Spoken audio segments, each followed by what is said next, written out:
This episode on Artist Get Game. Hello, friends, and welcome to Artist Get Game. Today we are excited to be recording in Prince George, British Columbia, on the unceded ancestral lands of the Lheidli T'enneh, on whose lands we live, work, play, and create. Today we are going to be playing a game of Bridgerton Love Letters with Robin Norman. Before we get started, Robin, would you like to tell me a little bit about yourself? Well, there's so many things I could tell. I'm really lucky because I actually grew up in Prince George, born and raised, and moved away and came back. And yeah, I get to live and work here, and I just think Prince George is one of the best arts communities out there. So Okay, and that's can you cool. tell me how you're connected to the arts community? I can. I actually have a choir, and I'm a musical director for several different sort of companies and shows that happen around Prince George. So basically, I get to make the music happen, is how I like to think of myself. And yeah, it's been really, really lovely. I teach voice for a living, so that's sort of my day job. Having kids coming to my studio and then directing my choir is obviously part of that. And I get to take on really fabulous side projects like adjudicating, like doing other performances, like doing all sorts of things like that help me thrive and help me live. Yeah, so you sort of feel like you have your fingers in lots of different pots that you can dip into when you're needing that. Essentially, fulfillment? I'm a working artist, right? Yeah. So if I can do it, I do. If someone says, "Hey, are you willing to do the show?" I'm like, "Yes, I would." Or, "Are you willing to be a director for this show?" And I'm like, "Well, if the timelines run out, then I will. Would you like to adjudicate?" I love adjudicating, so Okay, yeah, great. That's really exciting. it is. So let's get started with our game, Love Letters. I'm not going to talk too much about the game. We're just going to get playing.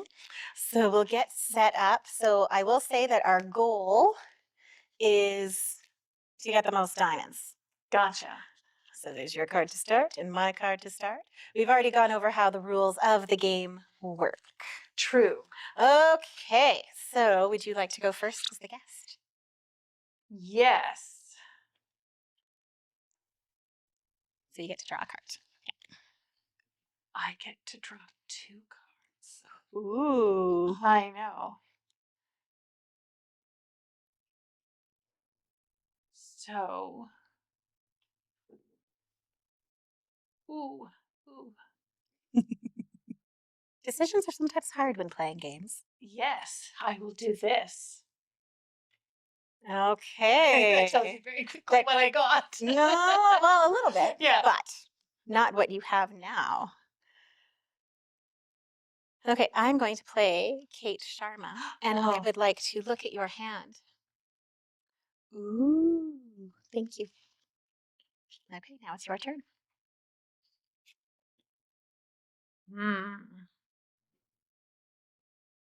Well, I would like to play Colin Bridgerton, which means that nobody can do anything to me until my next turn. I am invincible because of Colin. It's funny. Okay, have you ever had an experience as a performer where you have felt invincible? Ooh, probably yes. There were several times in sort of my younger years when I was performing. Things like, especially like when I think back to probably doing Marriage of Figaro for the first time, and I had a fun sort of chorus bit, and I was like, "This is epic and wonderful." Most recently, I'd have to say we were really, really lucky, and the choir, Nove Voce, got to go down to the International Choral Cathalia in Powell River. And when we won our class there, it was really one of those moments of like, well, we have just won an international festival, so we must be doing something right. Oh, that's awesome. I know, and then you get that glow, and you're like, and the confidence. Yeah. Yeah. That definitely makes a lot of It's my sense. Colin Bridgerton moment. There you go. There we go. You can call it that forevermore, the Colin Bridgerton moment. I don't know if I know Invincibility. Bridgerton that well, but I'm gonna keep it in my head. That's a good idea. Okay, I'm going to play Eloise Bridgerton, and that means that I need to pick a number. And if you have that number, Because Oh, so I guess I just wasted a card, but I had to play a card anyway. That's So true. there you go. That's Okay. why I loved my Colin. Yes, it made you invincible, immune. Alrighty. Well, I'm going to play Kate Sharma Mhm. and look at your hand. Should I tell them? No. She's fabulous hair. Okay. She does have fabulous Okay. hair. Okay, my turn. Ooh. I am going to play Lady Bridgerton, Ooh. which means I would like to trade hands with you. Okay. There you go. And now it's your turn. It is. Goodbye, darling. Alrighty. I am going to play. Oh, neither are good for me.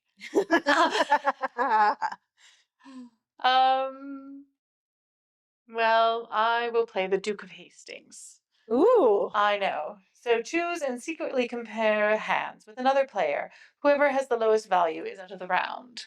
I know, but I know what you have, so I'm also out of the Yes, round. you're out of the round. Oh, I won the first round. Yay. You are the diamond. Oh, thank you so much. So as a voice teacher, if you were to speak with a young singer who was excited to get started on a career in music, what one piece of advice do you think, without even hearing them sing, what one piece of advice do you think they would need? You would pass on. Be easy to work with. Mhm. I know that I still get jobs or people asking me about jobs because when you get into the big bad world and you're auditioning and you're performing, everybody is good. Mhm. There is nobody out there who can't do what they're doing. But there are people that people choose to work with. I've got actually a student who just went down to an audition yesterday. So she came back for lessons while she's off term. She is pursuing a career now. She's going to school.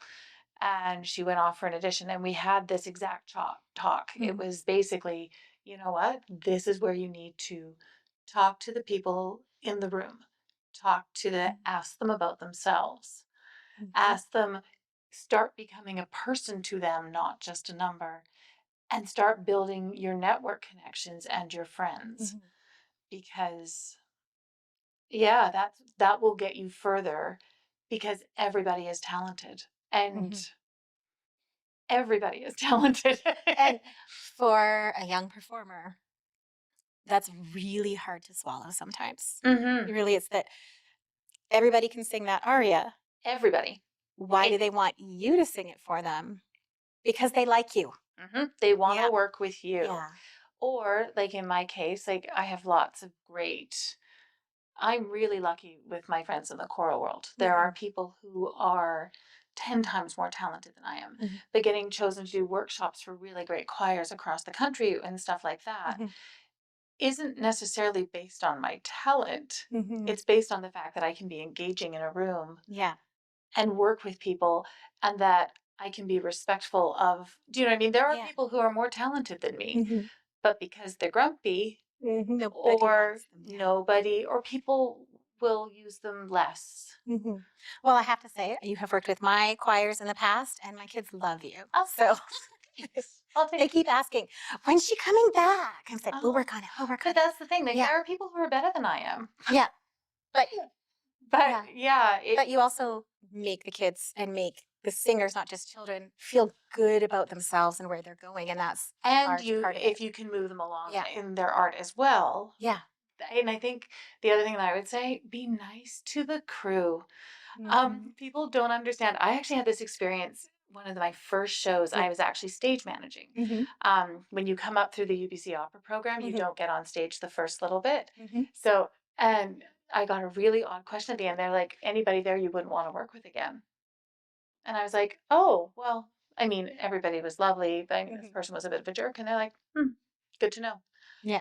And they were like, and that person's out, because the stage managers get Yeah, be nice to your crew. Always be nice to your crew. Bring them treats too. Yeah, Bring them treats treats. are really good. Treats. Yeah, Yeah, that's always been my policy. there you go. Spoil the crew, especially the costume designers. Just saying. Yeah, they make you look good. Yes, they do. And they make you feel good on stage. Okay, so I guess it's my turn to go Mhm. first. Oh, I have to draw a card.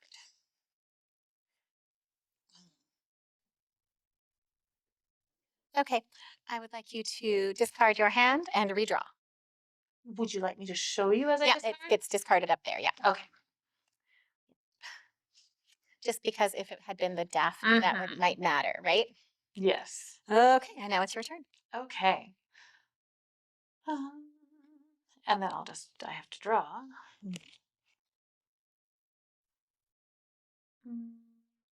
Well, I'm going to play my Colin Bridgerton again. Go, Colin. You like to be invincible. Well, do you know what I know about him? This is a fun fact. The actor who plays Colin Bridgerton was a Legally Blonde guy. Really? Yeah, he played Warner in the British tour of Legally Blonde. Oh my goodness, that is I hilarious. actually am not a huge Bridgerton fan, but I know all the men in Bridgerton were like musical theater boys. Well, that's because Yeah. musical theater's So best. Colin Bridgerton was Warner. There you go. Oh, that is hilarious. Yeah. I heard he was also in a boy band. Oh, I don't know that. Mhm. Mm. Okay. I would like you to discard your hand again.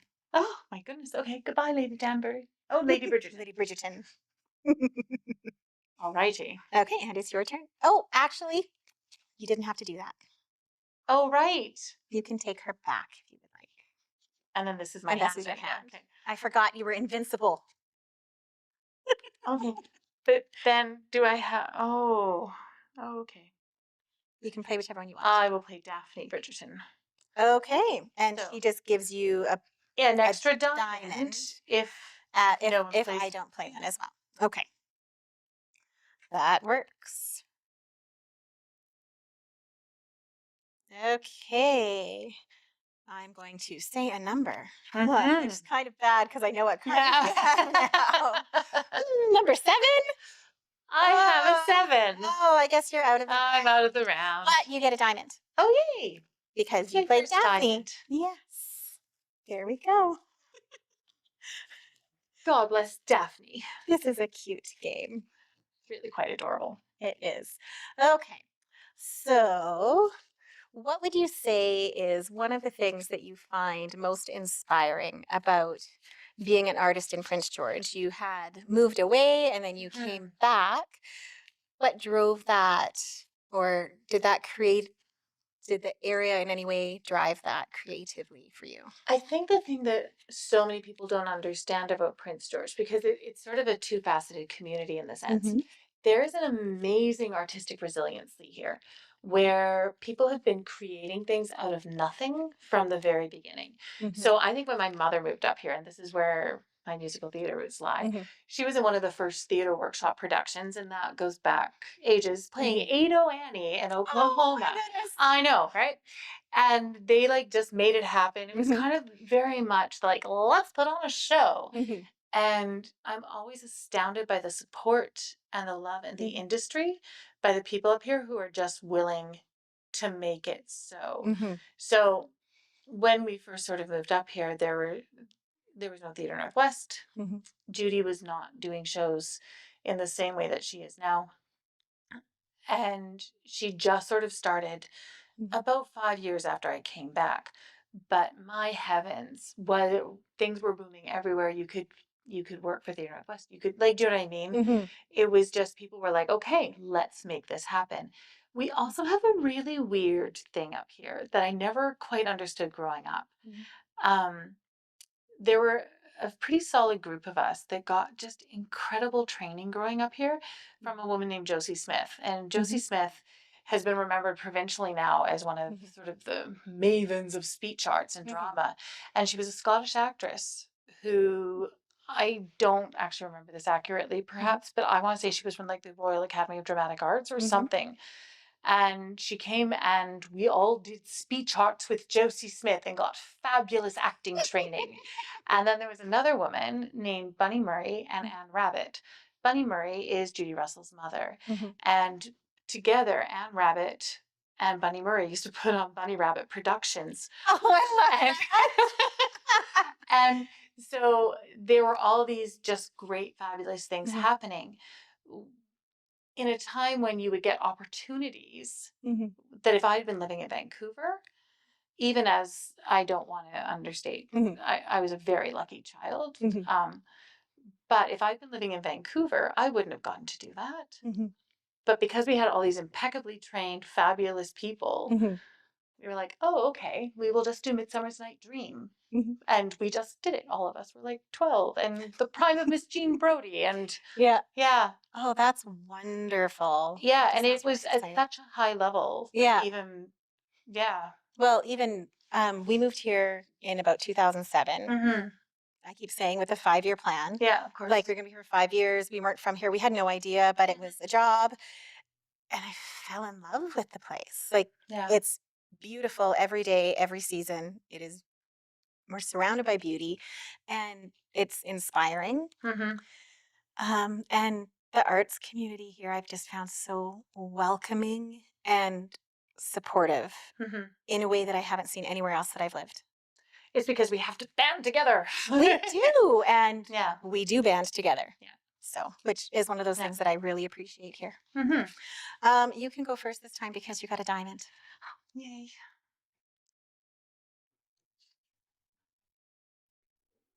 Hmm. Hmm. I will play my Daphne Bridgerton again. Ooh, right off the bat. Right off the bat. Okay. I would like you to discard your hand and pick up a new card. I know. You took my Queen Charlotte. There we go. That sounds so vicious. I know. I took the queen. You did take the Queen.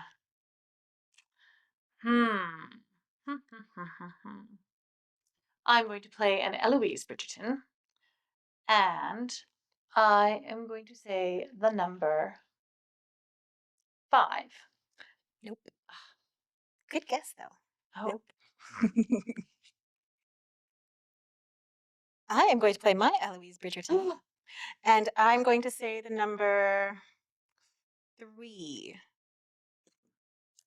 No way! Hey! It was my Duke of Hastings. Oh, see, I knew you didn't have Colin because you would have already played him. I know. But I still get a diamond because I'm Daphne. Yes, you do. Ah. Ah. And she is the diamond of the season after all. Was there a new diamond this season? There was a sparkler in the last season that I saw. There we go. Yes. The queen declared that there didn't have to be a diamond every season because diamond was a rare, precious thing. Okay, very good. Very good. Yes. Yes. And I've maybe watched that show a few too many times. Oh, I have to shuffle again. Oh, Penelope can't go Penelope up there. can't be in the discards. No. She's So too does important. Penelope automatically knock you out if you play her, or the other person? If you have to play or discard her, you are automatically out because she has to remain secret. Of course, because she's Lady Whistledown. Yes. Which should not be a surprise to anybody or spoiler to anyone at this point. Oh, sorry. Yes, sorry. Okay. And 1 feet. Thank you. And I guess I'll go first this time. Keep it even. Okay. The Julie Andrews is what got me watching the first season. Because I Yes. heard the first little bit and I was like, well, that's Julie Andrews. Yes, it is. Okay. I am going to play Eloise Bridgerton, and I'm going to pick the number 3 again because it was lucky last time. No way! But you didn't have time to Daphne this time. I didn't have time to Daphne.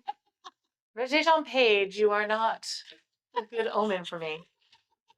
There we go. There are no Duke of Hastings I for am me. just picking 3 from eternity. For eternity now. That is Every good. time it's Eloise, it's going to be a 3 now because it seems to be successful. There we go. 3. 3 would be it. So, what are sort of your top 3 moments or performing moments that you've had while in Prince George? Oh, in Prince George. I have to say, we really did a fabulous job of Les Mis. Mhm. That was just stellar. Working with that cast, we had Andy Beasley, we had just brilliant people who were lovely to work with. And Gary Chappell was like my acting partner in that one, and I will do anything with Yes. Gary. Second one. I would have to say it's probably a choral one. And always sounds so cheesy. But we had just had one really amazing performance of a piece called Ja Faraule.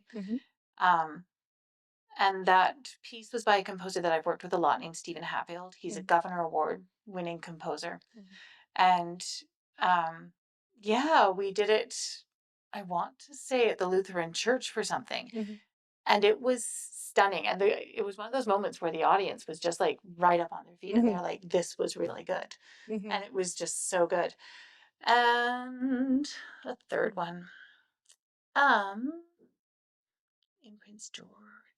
Possibly. Oh no, absolutely. Stephen again. I should have thought of Stephen first. Oh, hard now. Hard now. Now I've got a whole bunch in my head. Yeah. Stephen came to Prince George and he asked Nove to record in 2010. We just happened to, I sent emails to people I don't know. And so I didn't know Stephen Hatfield at all. He's pretty famous in choral land. And I was like, hi, I really like your music. You want to come do a workshop with us? And he was like, yeah, sure. Wow. And so we flew him up here. He worked with us and he worked with Tapestry. And with both choirs. And at the end of it, we had this big potluck in my house. And everybody was eating, and Steve was like, well, I would love to have you guys record our music. And so in 2010, in June, it was swelteringly hot. We made our CD with Stephen Hatfield conducting. Oh my goodness. I know, right? And you're like, there were bits of it that were hard. But when you think about like back to that moment where Stephen was like, and that was probably one of my first really big validations because we'd done very well competitively. But I always sort of looked at that like, I can get anybody ready for competition. This is like, and he was like, no. And like, he sent us music that was brutally hard, pages and pages of like Korean and pages and pages of like Celtic and the women in the choir just stepped up in a mighty, mighty way. And yeah, we got to do it. And we had invited Tapestry to join us and they did a couple of the pieces. So yeah, that would be the third one. Yeah. That's pretty spectacular. Yeah. It's a fun one. Yeah. Because when people know who he is, they're like, oh, okay. Yeah. Yeah. No, that's pretty. Yeah. That's pretty astoundingly amazing. Sending random emails. Random emails work. They really do. They do. People are surprisingly like generous and beautiful. Yeah. Yeah. I would have to say. Yeah. I would agree with that. Yeah. Okay, you want to go first this time?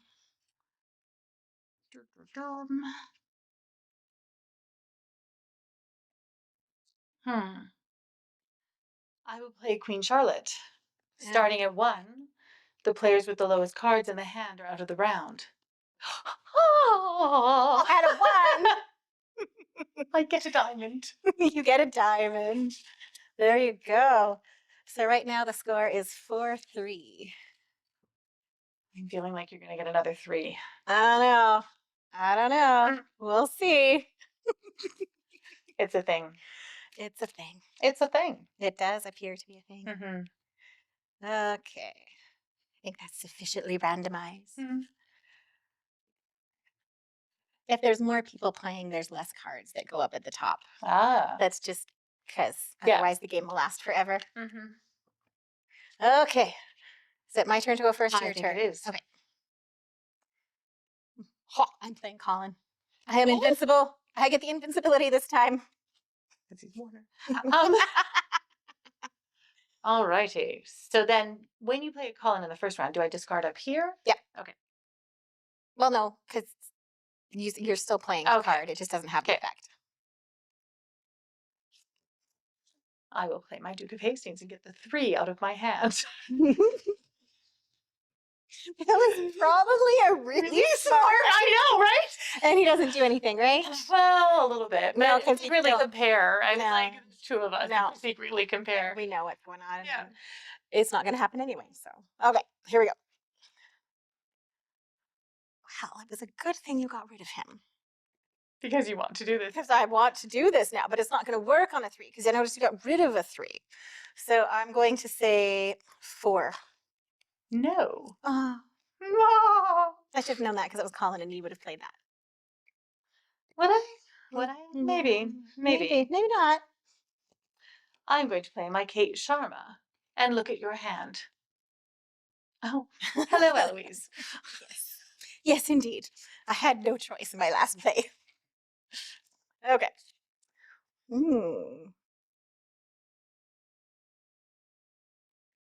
I'm going to play my Eloise. Oh. And I'm going to pick the number 5. No. I have to check my hand every once in a while. Just to make sure. Yeah.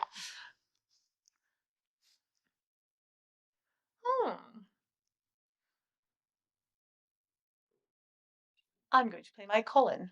Oh, Yes. invincible. Invincible. Okay.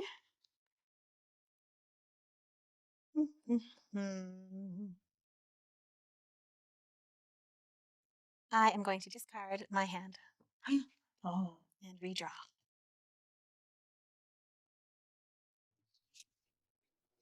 So, if there was an ideal situation and you got to pick whatever performer or group that you wanted to perform with or you wanted to work with, is there just one group that you're just would be like your pinnacle of I got to perform with this person or I got to conduct this choir? Well, we have a pretty big one coming up that's pretty exciting. We're gonna go to New York and sing at Carnegie Hall in end of June. Oh my So goodness. that's pretty big doozy. And the thing that makes that even better, one composer we've worked with who's out of University of Toronto is named Tracy Wong. She is a huge player in Canadian music now. She will be there. We're singing one of her pieces that I was part of the commissioning group during the pandemic. There's another major player. I believe she's conducting one of the major choirs in Toronto now, named Kathleen Allen. We're doing her piece, and it's Kelly Walsh out of Newfoundland who's bringing everybody together. Oh wow. So that, I feel like we're getting really close to like dream moment. I would always love to do anything with another composer who's written for us, and his name is Ola Yelo. And he is a fabulous composer. He's one of the up and comers, and he wrote a piece for the choir during the pandemic. But because during the pandemic we never met, we never talked, like we texted and stuff like that. Personally, the other person is Jason Robert Brown. Jason Robert Brown is a musical theater writer who wrote The Last 5 Years. He wrote 13 the musical. He wrote Songs for a New World, and that would be epic. And then the all time is like Audra McDonald. So if Audra McDonald wanted to do a duet with me, I'd be like, I'm there. So what do you want me to do? You want the high part? Cool. Yeah. I could definitely agree Those, with that. like, it's really hard to pick one, but Carnegie Hall will be a big, like, tick off the list. That's really exciting. Really exciting. So, yeah. Oh, it makes me regret not auditioning for Nova Voice. Oh, well. I am going to play my Anthony Bridgerton, which means I get to draw 2 cards, keep 1 card, and put my other 2 at the bottom of the deck.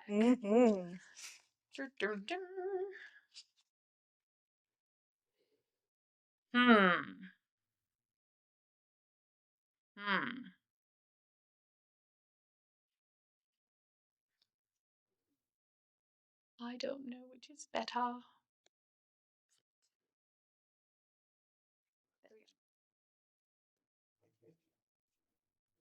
I'm very suspicious that we have not seen any Daphnes yet. I know. Not a Daphne to be had. Nope. How many of each card are there? It says most of them there's 2. Oh, okay, that's except for gotcha. Eloise. Eloise, there are 6. That figures. Go Eloise. Yeah. She would be everywhere. I would like you to discard your hand and redraw.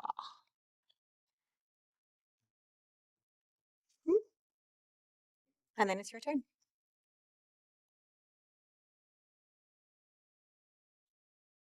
Oh, the Daphne. We were just speaking of We her. were. And funny she Yes. came up. Yes, it is. Hmm.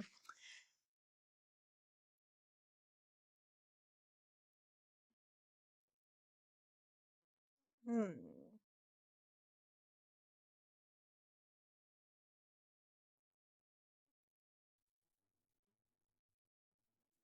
I am going to play Lady Featherington. And Oh. it doesn't really do anything except that she was worth a lot of points. Huh. Okay. Go, Lady Featherington. Mm-hmm.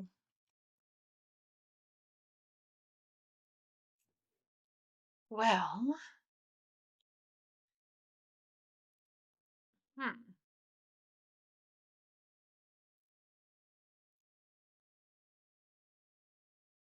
Hmm. I'm going to play a Daphne, and I'm not necessarily playing her because I think I get two, but No, they actually counteract each other. Oh, they counteract each other. Where did it do Yes. that?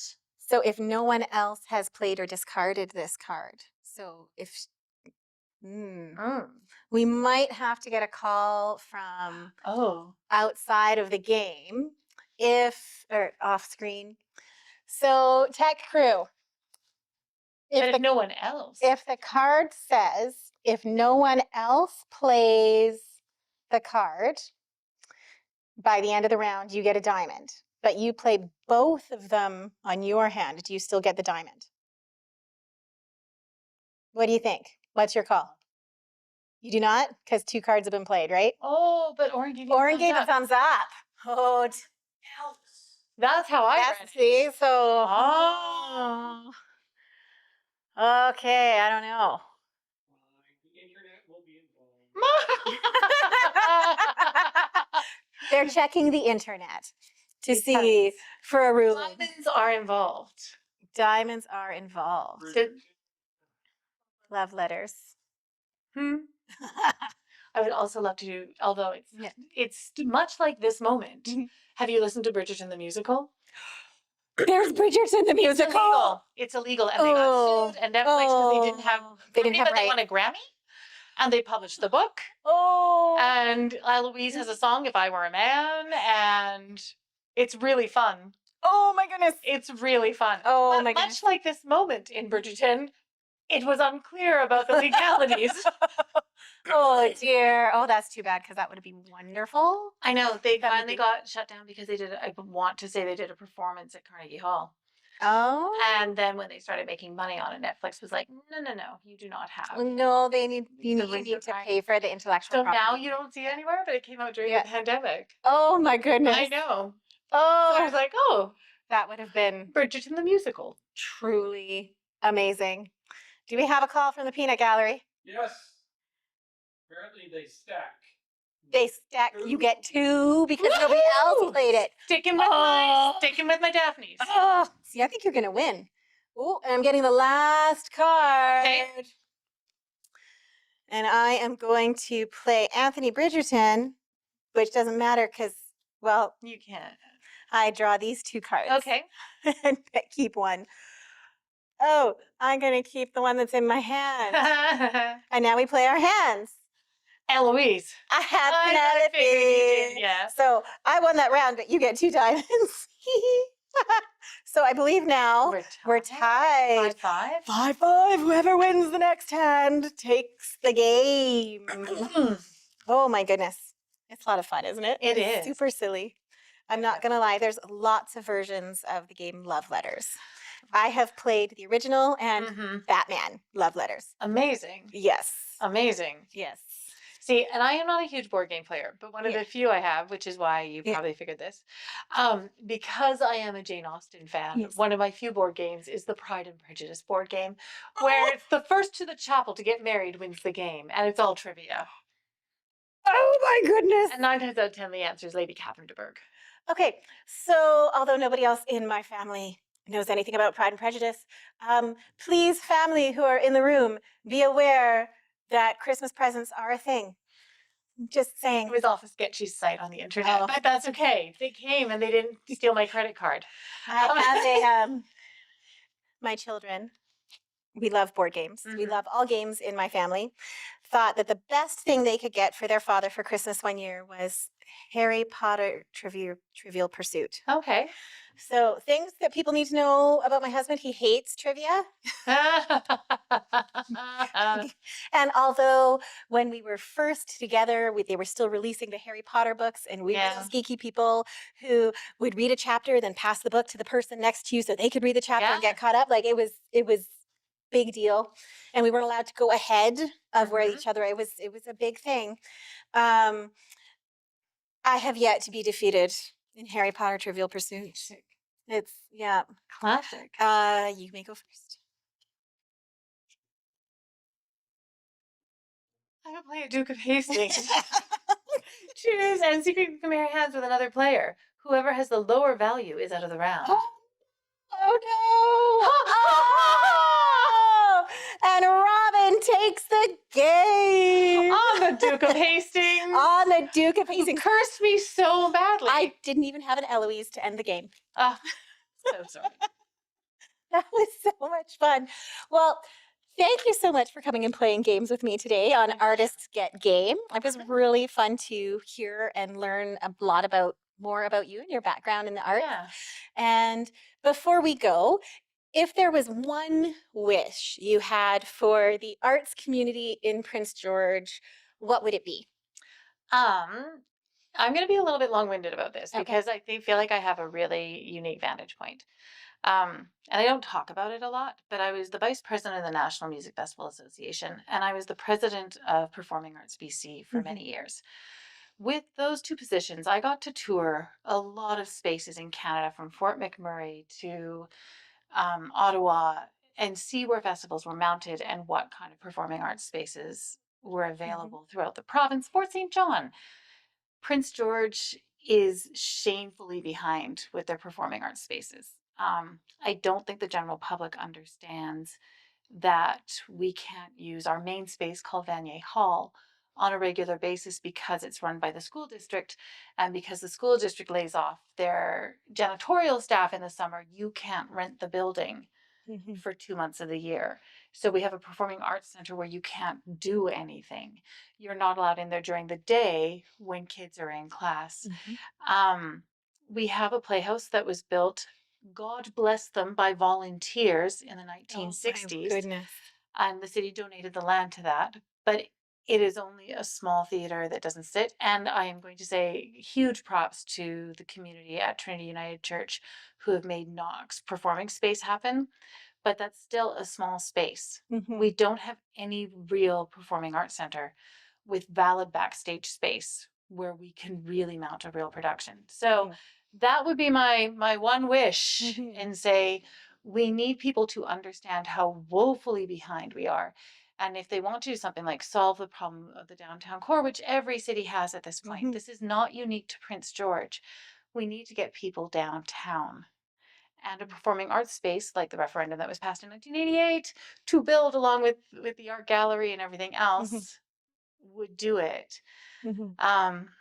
Yeah. I'll just keep saying that. Yeah, we desperately need that. I would agree. Yeah. A dedicated performing arts space would be amazing. I've seen quite a few as well in other communities, and considering how strong and vibrant the arts community is here, to not have that space really is. Well, I don't think people realize that it's Sad. actually hurting economic dollars as well. So things like when you're looking at hosting festivals and stuff like that, if you don't have the right venues to bring people into, we feel tentative about committing to host, and we have a variety of issues with things like that. So So fingers crossed. If there's a will and people want to see a performing arts center in Prince George, speak up. You will get. Yeah. Sounds great. Well, again, thank you so much, Robin Norman, for joining us today on Artists Get Game. And friends, we'll see you next time. Thank you. Thank you. Guest, Robin Norman. Host, Sharon MacDermott. Voiceover, Christopher S. Wood.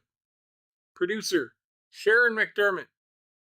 Directed and edited by Christopher S. Wood. Production assistant, Oren Wood. Hello.